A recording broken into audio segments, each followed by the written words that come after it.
ಏನಪ್ಪ ರಪ್ಪುಂಬ ಅಂತ ಹೇಳ್ಬಿಟ್ಟು ಈ ಗೌಡ್ರು ಬೋರಾಜ ಎತ್ತ ಒಯ್ಬಿಟ್ಟವ್ರೆ.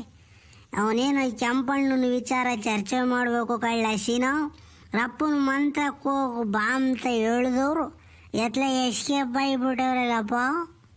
ಲೇ ಸೀನಾ, ನೀ ಮಜ್ಜಿ ಓದನ ಅತ್ಲೇ ಓದಲ್ಲ, ಈಟೊತ್ತಿಗೆ ಬರೋದು ಗೌಡ್ರಿಂದ ಇವಾಗ ಓದ್ರಪ್ಪ. ಈಗ ಕಾದು ಕಾದು ಕಾದು ಸಾಕಾಗೋತ್ ನಿನ್ನಂತೂ. ಏನು ಓದನ ಅತ್ಲೇ ಓದಲ್ಲ. ಏಯ್, ಮನೆ ವಿಚಾರ ಫಸ್ಟು, ಆಮೇಲೆ ಎಲ್ಲ ಇರಬೇಕು. ನನ್ನ ಮಗ ಡ್ಯಾಡಿ ನನಗೆ ದ್ವಿದಳ ಧಾನ್ಯಗಳ ಬಗ್ಗೆ ಎಕ್ಸ್ಪ್ಲೈನ್ ಮಾಡು ಡ್ಯಾಡಿ ಅಂತಾನೆ ರಿಕ್ವೆಸ್ಟ್ ಮಾಡ್ಕೊಂಡ. ನಾನೇನು ಮಾಡಿದೆ ಹೇಳು, ಹೋಗಿ ಎಲ್ಲ ಡೀಟೇಲಾಗಿ ಹೇಳ್ಕೊಂಡು ಕೊಟ್ಟಿದ್ದೀನಿ. ಯಾಕಂದರೆ ಮಕ್ಕಳು ಶಿಕ್ಷಣಕ್ಕೆ ಯಾವುದೇ ತೊಂದರೆ ತಾಪತ್ರಯ ಆಗಬಾರ್ದು. ನಿಂಗೆ ಹೆಂಗೆ ಗೊತ್ತಾಗೈತಿ, ಹಳ್ಳಿ ಮಕ್ಕ ಉಳಿಸಾರು. ನಿನಗೆ ದ್ವಿದಳ ಧಾನ್ಯ ಅಂದ್ರೆ ಗೊತ್ತೇನಜ? ಗೊತ್ತಿಲ್ಲ. ನಿನಗೆ ಗೊತ್ತಿರೋದು ಒಂದೇ, ರಾಗಿ, ಅಕ್ಕಿ, ಜೋಳ, ಮುಸ್ಕಿನ ಜೋಳ, ತೊಗರಿಕಾಳು, ಬೇಳೆಕಾಳು ಅಲ್ವೇನಜ? ಓದ್ಬೇಕಣಜ, ಈಟ ಒಟ್ಟ ತಿಳ್ಕೊಬೇಕು. ಬಿಡಪ್ಪ ಸಾಕು. ಲೇ ನಾನು 4 ಅಕ್ಷರ ಕಲ್ತ್ಕೊಂಡಿದ್ದಿದ್ರೆ ನಿನ್ನಂಗೆ ಮಾತಾಡ್ತಿದ್ದೆ ಕಳ್ಳ. ಏನು ಮಾಡ್ತೇನೆ, ಮಳೆ ಬರದೆ ಓದು ಬರಲಿಲ್ಲ. ಏನೋ ನಾವು ಜೀವನ ಸಾಗಿಸ್ಕೊಂಡು ಹೋದ್ವಿ. ಹೊಲ ಗದ್ದೆ ಮೊಡಕೆ ಮೇಣಿ ನಗ ಗೇಯಮಿಣಿ ನಗ ಕುಂಟೆ ಕುಡುಗೋಲು ಅಂತನ ನಾವು ಹಿಂಗೆ ಕತೆ ಹಾಕ್ಯಂಬಂದ್ವಿ. ಈಗ ಹುಡುಗರು ಒಂದಿಷ್ಟು ಸುರ್ಕಾಗ ಇದಾವೆಲ್ಲ ಕಲ್ತ್ಕೊಂಬ್ಲಿ ಬಿಡ್ಲ. ನಮ್ಮ ಮನೆ ಬರ್ದ ಓದು ಬರ್ದಿರ್ಲಿಲ್ಲ. ಈಗ ಅದಿರಲಿ ಬಾ, ಗೌಡ್ರು ಅವ್ನು ಸೀನಾ ಬತ್ತಲೇನ ಅಲ್ಲಿ ಮಂತ ಕರ್ಕೊಂಬ ಅಂತ ಹೇಳಿರು. ಬಾ ಹೋಗೋಣ. ಹಂಗಾರೆ ಇವಾಗ ನಾವು ಗೌಡ್ರು ಮಂತಕ್ಕೆ ಹೋಗುವಾಗ ಅದು ನಡಿಯಬ್ಬ. ಗೌಡ್ರು ಕರೆದ ಮೇಲೆ ಹೋಗದ ಹಿಂಗಿರಕ್ಕಾಗ್ತೈತೇನ ಜಾವ್. ನಡಿ ಹೋಗೋಣ. ಈ ನನ್ನ ಮಕ್ಕಳು ನಂಬ್ಕೊಂಡು ಕುಕೊಂಬಿಟ್ರೆ ತಲೆ ಮನೆ ಎಲ್ಲ ಹೋಗೋದೇನ. ಅವನಜ್ಜಿ ಆಗಿಂದ ಬಡ್ಕೊಂಡಿದ್ದೀನಿ, ರಪ್ಪಂಗೆ ಬರೋಲ್ಲ, ನಾನು ಏನೋ ಸಿರಾಕ್ ಹೋಗ್ಬೇಕು ಅಂದಿಟ್ಟು ಕೆಲಸ ಐತೆ ಮಾತಾಡ್ಕೊಂಡು ಹೋಗೋಣ ಅಂತಾನೆ. ಇವನು ಸೀನಪ್ಪ ಹತ್ತೋದ್ನ, ಇವನು ಬೋರಾಜ್ಜ ಹತ್ತೋದ್ನ. ಈ ನನ್ನ ಮಕ್ಕಳನ್ನ ಕಟ್ಕೊಂಡು ನಾನು ಹೆಣಗದಾಯತಪ್ಪ. ಗೌಡ್ರೆ, I am really sorry for the late coming. ಅದೇ ನನ್ನ ಮಗ ಸ್ವಲ್ಪ ಪಪ್ಪ ನನಗೆ ದ್ವಿದಳ ಧಾನ್ಯಗಳ ಬಗ್ಗೆ ಮಾಹಿತಿ ಕೊಡಪ್ಪ ಅಂತ ಕೇಳ್ತಿದ್ದ. ಒಂಚೂರು ಡೀಟೇಲಾಗಿ ಎಕ್ಸ್ಪ್ಲೈನ್ ಮಾಡ್ತಿದ್ದೆ ಗೌಡ್ರೆ, ಅಷ್ಟೇನ. ಈಗ ಅದಿರಲಿ, ಈಗ ಕೆಂಪಣ್ಣನ ವಿಚಾರ ಏನು ಮಾಡೋಣ ಹೇಳ್ರಿ. ಅವನು ಎತ್ತೋ ಇವನು ಏನು ಕತೀಯೋ ಭಗವಂತು ಗೊತ್ತು. ಏನು ಮಾಡೋಣ ಅಂತ ನನ್ನೇ ಕೇಳ್ಚಲ್ಲ ಅಲ್ಲಿ. ಯಾತನ ಹೇಳ್ಚ ಅಂತ ನಿನ್ನ ಕರೆದ್ರೆ ಇವ್ನು ನೋಡ್ರಿ ನನ್ನೇ ಕೇಳ್ತಾ ಇದ್ದಾನೆ ತಿರ್ಗ ಏನು ಮಾಡೋಣ ಎತ್ತು ಮಾಡೋಣ ಅಂತ ಅಲ್ವಲ್ಲ. ಈಗ ಅವನು ಕೆಂಪ ಮೊನ್ನೆ ದಿನ ಗಾಡಿ ತಗೊಂಡು ತುಮಕೂರು ಮಾರ್ಕೆಟ್ಗೆ ಹೋದ್ನಲ್ಲ. ಈಗ ಮಾರ್ಕೆಟ್ನಾಗ ಯಾರನ್ನ ಮಾತಾಡಿಸ್ಬೇಕಲ್ಲ. ಅವ್ನು ಮಾರ್ಕೆಟಿಗೆ ಬಂದಿದ್ನೇ ಎತ್ತೋದ ಏನು ಕತೆ ಅಂತಾನೆ. ಅಲ್ಲಿ ಯಾರ್ದನ ಫೋನ್ ನಂಬರ್ಗಿಂದ ಮರಿಕೊಂಡಿದ್ಯಲ್ಲ. ಅಲ್ಲ ಗೌಡ್ರೆ, ಅಲ್ಲಿ ತುಮಕೂರು ಹೂವಿನ ಮಾರ್ಕೆಟ್ನಾಗ ನನಗೆ ಯಾರು ಪರಿಚಯ ಇಲ್ವಲ್ಲ ಗೌಡ್ರೆ. ಯಾರಿಗೆ ಮಾಡೋಣಪ್ಪ ಅಲ್ಲಿ ಫೋನು? ತಡೀರಿ, ನಾನು ಯಾವಾಗಲೋ ಒಂದ್ಸಲಿ ಹೂವಿನ ಮಾರ್ಕೆಟ್ಗೆ ಹೋದಾಗ ನನ್ನ ಫ್ರೆಂಡ್ ಒಬ್ಬ ಸಿಕ್ಕಿದ್ದ. ಹೂವಿನ ಮಂಡಿ ಇಕ್ಕೊಂಡವನೇ, ಹೋಲ್ಸೇಲ್ ಹೂವು ಮಾರ್ತಾನೆ, ಹೂನಾರ ಅವೆಲ್ಲ ಮಾರ್ತಾನೆ. ಅವನು ಈಗಲೂ ಅಲ್ಲೇ ಇದೆ. ನೀನು ಕೇಳ್ತೀನಿ, ಇದ್ರೆ ಏನೋ ಒಂದು ವ್ಯವಸ್ಥೆ ಮಾಡ್ಸೋಣ ಸುಮ್ಕಿ. ರಿಂಗ್ ಆಗ್ತಾಯ್ತು ಗೌಡ್ರೆ, ರಿಂಗ್ ಆಗ್ತಾಯ್ತು. ಅಡೀರಿ. ನನ್ನ ಮಗ ಬೋಲ್ ಕಿಲಾಡಿ ನನ್ನ ಮಗ ಗೌಡ್ರೆ. ಇವನು ನನ್ನ ಫ್ರೆಂಡು. ಇವನೇನು ಸಾಮಾನ್ಯದನಲ್ಲ. ಹೂವಿನ ವ್ಯಾಪಾರ ಮಾಡ್ತಾನೆ, ಮದುವೆಗಳಿಗೆಲ್ಲ ಡೆಕೋರೇಷನ್ ಎಲ್ಲ ಮಾಡ್ತಾನೆ. ರಿಂಗ್ ಆಗ್ತೈತಿ ನನ್ನ ಮಗ. ಎಲ್ಗೋಯವನು ಎಲ್ತೋಯವನು. ತಡಿ ರಿಂಗ್ ಆಗ್ತೈತಿ. ಆಯ್ತು. ಹಲೋ, ಏನಪ್ಪ ನರಸಿಂಹಮೂರ್ತಿ, ಚೆನ್ನಾಗಿದ್ದೇನಪ್ಪ? ಹಲೋ, ಯಾರು ಮಾತಾಡ್ತಿರೋದು? ಲೇ ನರಸಿಂಹಮೂರ್ತಿ, ನಿಮ್ಮಜ್ಜಿ ನಾನು ಯಾರು ಅಂಬೋದು ಗೊತ್ತಾಗಲಿಲ್ವಲ್ಲ ನಿನಗೆ? ಎಲ್ಲ ಮರ್ತು ಬಿಟ್ಟಿದ್ದ ಕಣಪ್ಪ ನೀನು. ದೊಡ್ಡ ಮನ್ಸಾಗ್ಬಿಟ್ಟಿದ್ದ. ಹೂವಿನ ಮಂಡಿ ಗಿಂಡಿ ಇಕ್ಕಿಬಿಟ್ಟು ನಮ್ಮಂಥ ಬಡವ್ರನ್ನೆಲ್ಲ ಮರ್ತು ಬಿಟ್ಟಿದ್ದ ಕಣಪ್ಪ. ನರಸಿಂಹಮೂರ್ತಿ, ಯಾರ್ರೀ ನೀವು? ನಮ್ಮ ತಾಯಣ್ಣ ನನಗೆ ಗೊತ್ತಾಗ್ತಿಲ್ಲ. ಯಾರು ಹೇಳ್ರಪ್ಪ? ನನಗೆ ಇಲ್ಲಿ ಹೂವು ಅಳಿಯಕ್ಕೆ ಟೈಮ್ ಹಾಕೈತೆ. ನೀವು ತಲೆ ತಿನ್ಬೇಡ್ರಿ. ಯಾರು ಹೇಳ್ರಿ ನೀವು? ಇದೇ ಆಗಲ್ಲ ನರಸಿಂಹಮೂರ್ತಿ, ಎಲ್ಲ ಮರೆತು ಬಿಟ್ಟಿದ್ದ. ನಂದು ವಾಯ್ಸನ್ನ ಕೇಳಿ ನೆನಪಿಸ್ಕೊಂಚೇನೋ ಅನ್ಕೊಂಡೆ. ಹೋಗ್ಲಿ ಬಿಡು. ನಾನು ಕಳ್ಳ ಸಿರಾಜ್ ಸೀನಪ್ಪ ಗೊತ್ತಿಲ್ವಲ್ಲ, ಮರ್ತು ಬಿಟ್ಟಿದ್ಯಲ್ಲೇ. ದೇವ್ರೇ ಭಗವಂತ, ದುಡ್ಡು ಬಂದರೆ ಮನ್ಸ ಎಲ್ಲಾರನ್ನೂ ಮರಿತಾನೆ. ನಾನು ಕಣ ಇಲ್ಲೇ ಸೀನಪ್ಪ. ಎಲೆ ಸೀನಾ, ನೀನೇ ಅಂದ್ಲ? ನೀ ಮಜ್ಜಿ ಆಲೆ ಕುಡ್ದಿದ್ಯಲ್ಲ ಈಟತ್ಗೆನ. ಹಾಂ ಯೋಸ್ ದಿನ ಆತವ ನೀನು ಮಾತಾಡಿಸಿ ಏನು ಕತೆ ಹಾಂ ಫೋನ್ ಮಾಡಿ ನರಸಿಂಹಮೂರ್ತಿ ಅಂದ್ರೆ ನನಗೇನು ಗೊತ್ತಾಗ್ಬೇಕಲ್ಲ ಯಪ್ಪ ಲೇ ತುಮಕೂರು ಕಡೆಗೆ ಬಂದಾಗ ಒಂದು ಸಲಿನೂ ಸಿಗ್ಲಿಲ್ವಲ್ಲ ಈ ನಡುವೆ ಅದಿರಲಿ ಏನೋ ಬಿಡಪ್ಪ ಆತ ನನ್ನ ನಂಬರ್ ಇಕ್ಕೊಂಡಿದ್ದಲ್ಲ ಇನ್ನೇನು ಸೇವ್ ಮಾಡ್ಕೊಂಡಿದ್ದಲ್ಲ ನನ್ನ ನಂಬರ ಹಾಂ ಒಳ್ಳೇದಾಗ್ಲಿ ಬಿಡು ಏನು ಸಮಾಚಾರ ಫೋನ್ ಮಾಡಿದ್ದು ಅಪರೂಪಕ್ಕೆ ಮಾಡ್ದಪ್ಪ ಲೇ ನನ್ನ ಮಗನೇ ನರಸಿಂಹಮೂರ್ತಿ ನೀನು ನನ್ನ ಮರಿಬೋದು ಆದರೆ ನಾನು ಯಾವತ್ತೂ ಯಾರನ್ನೂ ಮರೆಯಲ್ಲ. ಈಗ ಒಂದು ಇಂಪಾರ್ಟೆಂಟ್ ವಿಚಾರ ನಿನ್ನ ಹತ್ರ ನಾನು ಡಿಸ್ಕಸ್ ಮಾಡಬೇಕು. ಏನಂದರೆ ಈಗ ನಮ್ಮೂರನ್ನು ಕೆಂಪಣ್ಣ ಅಂತ ಒಬ್ಬಿದ್ದ. ಅವನು ದಿನ ಬರೋನು ಅಲ್ಲೇ ಹೂವಿನ ಮಾರ್ಕೆಟಿಗೆ ಬರೋನು, ಹೂವು ತಗೊಂಬನು, ಹೋಲ್ಸೇಲ್ ಹೂವು ತಗೊಂಡು ಸಿರಾದಾಗ ಬಂದು ಸಿರಾದಾಗ ಮಾರೋನು, ಹೆಚ್ಚಾದ ಹೂವನ ಹಳ್ಳಿ ಮೇಲೂ ಟೌನ್ನಾಗೂ ಎಲ್ಲ ಮಾರೋನು. ಬಿಡು ಅದೆಲ್ಲ ಹಳೆ ಕತೆ. ಈಗ ಒಟ್ಟು ದಿನ ಬರೋನು ಕೆಂಪಣ್ಣ. ಮೊನ್ನೆ ದಿನ ತುಮಕೂರು ಹೂವಿನ ಮಾರ್ಕೆಟಿಗೆ ಬಂದನು. ಇಲ್ಲಿ ನಮ್ಮೂರಿಗೂ ಬಂದಿಲ್ಲ, ಎತ್ತೋದ್ನು ಏನು ಅಂಬೋದು ಗೊತ್ತಿಲ್ಲ.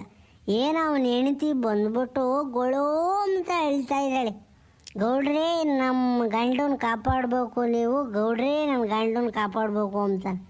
ಅದಕ್ಕೆ ನನಗೆ ಅಲ್ಲಿ ಯಾರು ಪರಿಚಯ ಇರಲಿಲ್ಲ ಹೂವಿನ ಮಾರ್ಕೆಟಾಗೆ. ತಕ್ಷಣಕ್ಕೆ ನೆನಪಿಗೆ ಬಂದಿದ್ದು ನೀನೇನ ನಮ್ಮ ನರಸಿಂಹಮೂರ್ತಿ ಇದಂತ. ತಡೀರಿ ಗೌಡ್ರೆ, ಅವನು ಕೇಳಿದೇನೋ ಒಂದು ವ್ಯವಸ್ಥೆ ಮಾಡ್ದೇನೆ ಅಂತ ಹೇಳ್ಬಿಟ್ಟು ಫೋನ್ ಮಾಡಿದೆ. ಅಲ್ವಲ್ಲ ಏನನ್ನ ತಲಾಶ್ ಮಾಡೋಕ್ಕಾಗ್ತೈತಿ ಅನ್ನಲ್ಲ ನಮ್ಮ ಕೆಂಪಣ್ಣನ. ಹಾಂ ನಿನಗೇನ ಪರಿಚಯ ಅಂದ್ಲ ಕೆಂಪಣ್ಣ? ಲೇ ಸೀನಾ, ಹಂಗಾರೆ ಅವ್ನು ಕೆಂಪ ನಿಮ್ಮೂರನೇ ಅನ್ಲ? ಅಯ್ಯ ಮಕ್ ಬೆಂಕಿ ಹಾಕ ಊಟ ಲೋಪರ್ ನನ್ನ ಮಗ ಕಣವನು. ನನ್ನ ತಗೆ ಒಂದು 5,000-6,000 ರೂಪಾಯಿ ಸಾಲ ಇಸ್ಕೊಂಡವನು. 4 ತಿಂಗಳಾಯ್ತು ಕೊಟ್ಟೇ ಇಲ್ಲ. ಯಾಕೆ ಪೊಲೀಸ್ನವ್ರು ಬಂದು ಹಿಡ್ಕೊಂಡು ಹೋಗ್ತಿದ್ರು ಕಳ್ಳ ಅವನ್ನ ಎದ್ದಾಗ. ನಾನು ಅಲ್ಗೂ ಓದಿ 10 ರೂಪಾಯಿ ಹೋಗೋಟತ್ತಿಗೆ ಜೀಪ್ನ ಕುಂಡಿಸ್ಕೊಂಡು ಅದೇ ಹೋದ್ರು. ಅವ್ನು ಕೆಂಪ ಎಕ್ಸೆಲ್ಲಾಗ ಬರೋನಲ್ಲ, ಅವನೇ ತಾನೇ ಕೆಂಪ ಅಂದ್ರಿ. ಉಕಣ ಏನೇ ಅವ್ನು ಲೋಪರ್ ನನ್ನ ಮಗ. ಒಂದು 2-3 ಸಲ ಬಂದವನು ನಮ್ಮ ಅಂಗಡಿ ತಕ್ಕೆ. ಅಣ್ಣ ಹಿಂಗಾದ್ರೆ ಹಿಂಗೆ ಲಾಸ್ ಆಗ್ಬಿಟ್ಟಿದ್ದೀನಿ ಕಾರಣ, ಹೂನ ವ್ಯಾಪಾರ ಮಾಡೋಕೆ ದುಡ್ಡಿಲ್ಲ, ಏನೋ ಒಂದು 5,000 ದುಡ್ಡು ಕೊಡು ಅಂತ ಬಂದಿದ್ದ.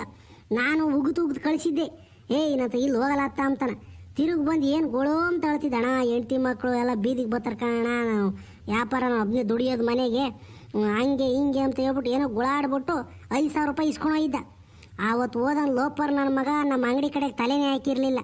ಈಗಳೇ ಅವ್ನು ಕೆಂಪನ ಸವಾಸ ನಿನ್ಗೆ ಯಾಕಲ್ಲ, ಸುಮ್ಮನಿರಲ್ಲ ಬೇಡ. ಅವ್ನು ಅಸಾಧ್ಯದನ್ ಕೊಡು. ಇಲ್ಲಿ ಮಾರ್ಕೆಟ್ನಾಗ ಅವ್ನಿಗೆಲ್ಲ ಕೆಟ್ಟ ಹೆಸರು ಐತೆ ಅವನಿಗೆ. ಏನು ಕುಡಿತಾನೆ ಮಾರ್ಕೆಟಿಗೆ ಬರೋಲ್ಲ ಕುಡ್ಕೊಂಬತ್ತಂಗೆ ಕಾಣ್ಲ. ಇಸ್ಪಿಟ್ ಆಡೋದೇನು ಕೇಳ್ಚ, ಕುಡಿಯೋದೇನು ಕೇಳ್ಚ ನನ್ನ ಮಗ. ಅದಕ್ಕೆ ಅವ್ನ ಸವಾಸ ಯಾರೂ ಹೋಗ್ತಿರ್ಲಿಲ್ಲ. ಇಲ್ಲಿ ಯಾರೋ ಒಂದು ಎಮ್ಮು ನಿಕ್ಕೊಂಡು ಅದೆಲ್ಲ ಗಾಳಿ ಗಂಟ್ಲು ಮಾಡ್ಕೊಂಡು ರಂಪ ಮಾಡ್ಕೊಂಡವನೇ. ಇವತ್ತು ಯಾಕೆ ಪೊಲೀಸ್ನವ್ರು ಬಂದು ಹಿಡ್ಕೊಂಡು ಹೋಗ್ತಿದ್ರು. ಯಾಕೆ ಅಂತ ಕೇಳಿದ್ಕೆ ಇಲ್ಲಿ ಯಾರು ತಗೋ ಸಾಲ ಮಾಡ್ಕೊಂಬಿಟ್ಟು ಲೆಲ್ಲೆ ಹೊಡೆದ್ಬಿಟ್ಟವನೇ, ತೀರಿಸ್ದಂಗೆ ಅದು ಇದು ಅಂತ ಹೇಳ್ಬಿಟ್ಟು ಕಳ್ತನಕ್ಕೆ ನಿಂತವನೇ ಅಂತ ಹೇಳ್ಬಿಟ್ಟು ಎಲ್ಲ ಕಂಪ್ಲೇಂಟ್ ಕೊಟ್ಟಿದ್ರಂತೆ. ಅದಕ್ಕೆ ಇವತ್ತು ಮಾರ್ಕೆಟಿಗೆ ಬಂದಿದ್ನಲ್ಲ, ಇಲ್ಲಿಂದನೇನ ಪೊಲೀಸ್ನವ್ರು ಕರ್ಕೊಂಡೋಗ್ಯವ್ರಿ. ಲಂಬಡಿ ಏನಿಲ್ಲ, ಏರೋಪ್ಲೇನ್ ಹತ್ತಿಸ್ತಾರ ಏನೋಪ್ಪ. ಪೊಲೀಸ್ನವ್ರು ಹಿಡ್ಕೊಂಡೋಗ್ಯವ್ರೆ. ಹಂಗಾರೆ ನಮ್ಮ 3 ಕ್ಯಾಂಪನ್ನ ಪೊಲೀಸ್ನವ್ರು ಹಿಡ್ಕೊಂಡೋಗ್ಯವ್ರೆ. ಥೂ ಎಂಥ ಕೆಲಸ ಆತಪ್ಪ ದೇವ್ರಿ. ಅವ್ನ ಹೆಂಡ್ತಿ ಏನಪ್ಪ ನಾನು ಉತ್ತರ ಹೇಳೋದು ಇವಾಗ?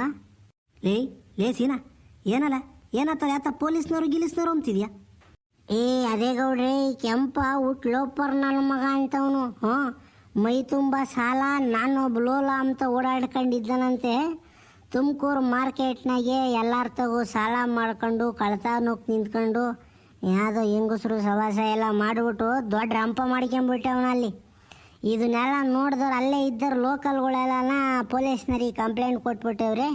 ಇವತ್ತು ಮಾರ್ಕೆಟಿಗೆ ಹೋಗ್ತಲ್ಲೇನ ಅವನು ಗಾಡಿನೂ ಎಲ್ಲ ತಗೊಂಡು ಪೊಲೀಸ್ನವ್ರು ಸ್ಟೇಷನ್ ಹೋಯ್ಯವ್ರಂತ ಗೌಡ್ರಿ. ಪೊಲೀಸ್ನವ್ರು ಹಿಡ್ಕೊಂಡು ಹೋಯ್ರಂತ ಕೆಂಪನ. ಏನು ಮಾಡೋದು ಎತ್ತು ಮಾಡೋದು ಒಂದು ಗೊತ್ತಾಗ್ತಿಲ್ಲ ಗೌಡ್ರಿ ಈಗ. ಅದಕ್ಕೆ ಅವ್ನು ಹೇಳ್ತಾ ಇದ್ದಾನೆ ನಮ್ಮ ನರಸಿಂಹಿ, ಅವ್ನ ಸವಾಸಕ್ಕೆ ಯಾಕೆ ಹೋಗ್ತೀರ, ಅವ್ನು ಲೋಪರ್ ನನ್ನ ಮಗ ಅಂತ ಬೈತಾ ಇದ್ದಾನೆ. ಏನು ಮಾಡೋದು ಗೌಡ್ರಿ ಇವಾಗ? ಥೂ ನಜ್ಜಿ ಎಂಥ ಕೆಲಸ ಮಾಡ್ಕೊಂಡು ನೋಡ್ಲ ಸೀನಪ್ಪ. ಇಂಥ ನನ್ನ ಮಕ್ಕಳು ಊರಾಗ ಇದ್ದುಬಿಟ್ರೆ ಊರಿಗೆ ಮರ್ಯಾದೆ ಇರ್ತೈತೆ ಅನ್ಲ. ಲೇ ಸೀನಾ, ಈಗ ನಮ್ಮೂರು ಅನ್ಕೊಳವನು, ಅವನೇನೇ ತಪ್ಪು ಮಾಡಿರೋನು ಅವನ್ನ ಕಾಪಾಡ್ಕೊಂಬದು ನಮ್ಮ ಜವಾಬ್ದಾರಿ. ಈಗ ಏನು ಮಾಡೋಕ್ಕಾಕೈತಿ, ಹೇಳು ತಿಂಬ ಕೆಲಸ ಮಾಡಿಬಿಟ್ಟವನೇ. ಅದೇನ ಆಗಲಿ, ಅವ್ನು ಯಾರ ನಿನ್ನ ಗೆಳೆಯ, ಅವ್ನು ಯಾರ ನಿನ್ನ ಜೊತೆಗಾರ ಅಂತೀಯಲ್ಲ, ಅವನ್ನೇ ಮುಂದಿಕ್ಕೊಂಡು ಹೋಗೋದು ನಡಿ. ಅವ್ನು ಮಂಡಿ ಗಿಂಡಿ ಇಕ್ಕೊಂಡು ನಿಮ್ಮ ಫ್ರೆಂಡು ಅವನ್ನೇ ಮುಂದೆ ಬಿಟ್ಕೊಂಡು ಏನೋ ಒಂದು ಸಹಾಯ ಮಾಡೋ ನಡಿಯಲಿ. ಆ ಎಮ್ಮಣ್ಣಿ ನೋಡ್ದಲ್ಲ ಗೋಳೋಮ್ ತಳತನ ಕಳ್ಳ ಬಂದು ಕೆಂಪಣ್ಣ ಹೆಂಡ್ತಿ ಉಗ್ತು ಬುದ್ಧಿ ಹೇಳಿ ಅದೇನು ಪೊಲೀಸ್ ಸ್ಟೇಷನ್ ಗೀಟ ಊಟ ಫೀಸ್ ಕಟ್ಟಿ ಕರ್ಕೊಂಬರೋ ನಡಿಯಪ್ಪ ಹೋಗಿ. ಹಂಗಾರೆ ನನ್ನ ಫ್ರೆಂಡ್ ನರಸಿಂಹಮೂರ್ತಿ ಹೇಳ್ತೀನಿ, ಮಾರ್ಕೆಟ್ನಾಗೆ ಇರು, ನಾವು ಬರ್ತೀವಿ ತುಮಕೂರಿಗೆ, ಅಲ್ಲಿಂದ ಪೊಲೀಸ್ ಸ್ಟೇಷನ್ಗೆ ಹೋಗೋಣ ಅಂತ ಹೇಳೋಣ ನನ್ನ ಫ್ರೆಂಡ್ ಮೂರ್ತಿಗೆ. ಹೇಳಲ್ಲ, ಒಂದು 50,000 ಬೇಕಾದ್ರೆ ಖರ್ಚಾದಾಗಲಿ ನನ್ನ ಕೈಯಿಂದನೇ ಕೊಡ್ತೀನಿ, ಹಾಳಾಗಿ ಹೋಗ್ಬಿಡ್ಲಿ. ಆ ಹೆಣ್ಮಗಿನ ಮಕ ನೋಡ್ಕೊಂಡು ಅವನ್ನ ನಾನು ಕಾಪಾಡಕ್ಕೆ ಹೋಗ್ತಿರೋದು ಕಣಲಿ, ಇಲ್ಲಾಂದಿದ್ರೆ ಹಾಳಾಗಿ ಹೋದ್ರೆ ಹೋಗಲಿ ಅಂತ ಸುಮ್ಮನೆ ಇರ್ತಿದ್ದೆ. ಇಬ್ಬರು ಮಕ್ಕಳಿದ್ದಾವೆ, ಆ ಹೆಣ್ಮಗನ ಮಕ ನೋಡ್ಬಿಟ್ರೆ ನನಗೆ ಕಣ್ಣಾಗ ನೀರು ಬರ್ತವೆ. ಅದಕ್ಕೆ ಆ ನಿನ್ನ ಫ್ರೆಂಡು ನರಸಿಂಹಮೂರ್ತಿಗೆ ಹೇಳು, ಹಿಂಗಾದ್ರೆ ಹಿಂಗೆ ಬರ್ತಾಯಿದ್ದೀವಿ ಕಣಪ್ಪ, ಅಲ್ಲೇ ಇರು ಅಂತಾನೆ. ಏ ನರಸಿಂಹಮೂರ್ತಿ, ಕೇಳಿಸ್ತಾ ಇಲ್ಲ ನಮ್ಮ ಗೌಡ್ರು ಹೇಳಿದ್ದು? ಈಗ ಏನು ಮಾಡೋಕ್ಕಲ್ಲ, ನಮ್ಮೂರವ್ರನ್ನ ನಾವು ರಕ್ಷಣೆ ಮಾಡಲೇಬೇಕು. ಅದರಿಂದಾಗಿ ನಾನು ನಮ್ಮ ಗೌಡ್ರು ಬರ್ತೀವಿ ತುಮಕೂರಿಗೆ ಹೋಗಾಗ. ಏನು ಹೇಳು, ನೀನೊಂದೀಟ್ ಅಲ್ಲೇ ಇದ್ದುಬಿಟ್ಟು, ನಿನಗೆ ಹೆಂಗೋ ಅಲ್ಲಿ ಸುತ್ತಮುತ್ತ ಪೊಲೀಸ್ನವರು ಅವರು ಇವರೆಲ್ಲ ಒಂದು ನೂಲು ಪರಿಚಯ ಇರ್ತಾರೆ, ಒಂದು ರವಟ್ಟು ನಮಗೆ ಸಹಾಯ ಮಾಡಪ್ಪ. ಏ ನರಸಿಂಹಮೂರ್ತಿ, ನೀನು ಇವತ್ತು ಸಹಾಯ ಮಾಡಿದರೆ ನಮ್ಮ ಗೌಡ್ರು ಮುಂದೊಂದು ನಿನಗೆ ಸಹಾಯ ಮಾಡ್ತಾರೆ. ನಮ್ಮ ಮಗನ ನೋಡ್ಕೊಂಡು ಇನ್ನೇನು ಮಾಡ್ತೀಯ, ಒಂದೀಟ್ ಸಹಾಯ ಮಾಡಿಬಿಡು. ಲೇ ಸೀನಾ, ಇಂಥ ಮಾತು ಯಾಕಲ್ಲ ಆಡ್ಚ, ಇಂಥ ಮಾತು ಯಾಕೆ ಆಡ್ಚವು? ಹಾಂ, ನಿನಗೋಸ್ಕರ ಏನು ಬೇಕಾದ್ರು ಮಾಡೋಣ ಬಾರ್ಲಾ. ಅಯ್ಯ ನೀನು ಅವಾಗ ನಾವು ಓದೋ ಟೈಮ್ನಾಗೆ ನಮ್ಗೆ ಎಂತೆಂಥ ಸಹಾಯ ಮಾಡಿದ್ಜ ನೀನು. ಹಾಂ, ಏನೋ ಮಾಡೋಣ ಬಾ, ಈಗ ಏನೋ ಒಂದು ವ್ಯವಸ್ಥೆ ಮಾಡೋಣ ಬಾರ. ಲೇ ನಿನಗೋಸ್ಕರ ಏನು ಬೇಕಾದ್ರು ಮಾಡ್ತೀನಿ ಬಾರ್ಲಾ. ಲೇ ನರಸಿಂಹಮೂರ್ತಿ, ಸಾಕು ಕಣ್ಣ, ಇಷ್ಟು ನನ್ನ ಮೇಲೆ ನಂಬಿಕೆ, ಪ್ರೀತಿ, ವಿಶ್ವಾಸ, ಗೌರವ ಇಕ್ಕೊಂಡಿದ್ದಲ್ಲ, ಅಷ್ಟೇ ಸಾಕು ಕಣಲಿ. ಬರ್ತೀನಿ ಕಣವು, ನಾನು ನಮ್ಮ ಗೌಡ್ರಿಬ್ಬರು ಬರ್ತೀವಿ. ಹಾಂ ಸರಿ, ಹಾಕು, ನಾನು ಫೋನ್ ಇಡೋಣ ಇನ್ನು. ಸರಿ ಆಯಿತು ಕಣ್, ಬರ್ತೀವಪ್ಪ. ಗೌಡ್ರೆ ಕೇಳಿಸ್ಕೊಂಡ್ರೇನ್ರಿ ಗೌಡ್ರೆ, ನನ್ನ ಸ್ನೇಹಿತರು, ನನ್ನ ಪರಿಚಯಸ್ಥರು, ನನ್ನ ಫ್ರೆಂಡ್ಗಳು ಅಂದ್ರೆ ಹಿಂಗೆ ಪ್ರಾಣ ಕೊಡೋಕ್ಕೆ ಸಿದ್ಧವಾಗಿದ್ದಾರೆ. ಯಾಕಂದರೆ ನಮ್ಮದು ಕೈ ಬಾಯಿ ಶುದ್ಧವಾಗೈತಿ, ಯಾರು ಸವಾಸ್ಗೂ ಹೋಗಿಲ್ಲ, ಸಾಲ ಯಾರು ತಗೋ ಮಾಡ್ಕೊಂಡಿಲ್ಲ, ಮರ್ಯಾದೆ ಕಳ್ಕೊಂಡಿಲ್ಲ. ಈಗ ಅದೇ ಅವನು ಕೆಂಪಣ್ಣನ ವಿಚಾರವಾಗಿ ನಾವು ತುಮಕೂರಿಗೆ ಹೋಗೋಣ ಗೌಡ್ರೆ. ಆ ಪೊಲೀಸ್ನವ್ರ ತಕ್ಕ ಹೋಗಿ ಏನೋ ಒಂದು ದಮ್ಮಯ್ಯ ದಕ್ಕಯ್ಯ ಅಂದ್ಬಿಟ್ಟು ಏನೋ ಕೈ ಕಾಲು ಹಿಡಿದ್ಬಿಟ್ಟು ಅವ್ನು ಕೆಂಪಣ್ಣವ್ನು ಕರ್ಕೊಂಬರ. ನನ್ನ ಫ್ರೆಂಡೂ ಇರ್ತಾನಂತ ನರಸಿಂಹಮೂರ್ತಿ, ಅವನು ಕರ್ಕೊಂಡೋಗಿ ಏನೋ ಒಂದು ವ್ಯವಸ್ಥೆ ಮಾಡೋಣ. ಹೋಗೋಣ ಹೆಂಗೆ ಗೌಡ್ರೆ ತುಮಕೂರಿಗೆ? ಈಗ ಆತು ಕಣ್ಣು, ನಡಿಯೋ. ಆ ಹೆಣ್ಮಗಿನ್ಗೋಸ್ಕರ ನಾನು ಅಷ್ಟೇ, ನಾ ಹೆಣ್ಮಗಿನ ಮಕ ನೋಡ್ಕೊಂಡು ನನ್ನ ಮಗನ ಲೋಪರ್ ನನ್ನ ಮಗನ ಉಳ್ಸೋಕೆ ಹೋಗ್ತಿರೋದು ಅಷ್ಟೇ. ಇಲ್ಲ ಇದ್ರೆ ಹಾಳಾಗಿ ಹೋಗಲಿ ಅಂತ ಸುಮ್ಮನೆ ಆಗ್ಬಿಡ್ತಿದ್ದೆ. ನಡಿ ಹೋಗೋಣ.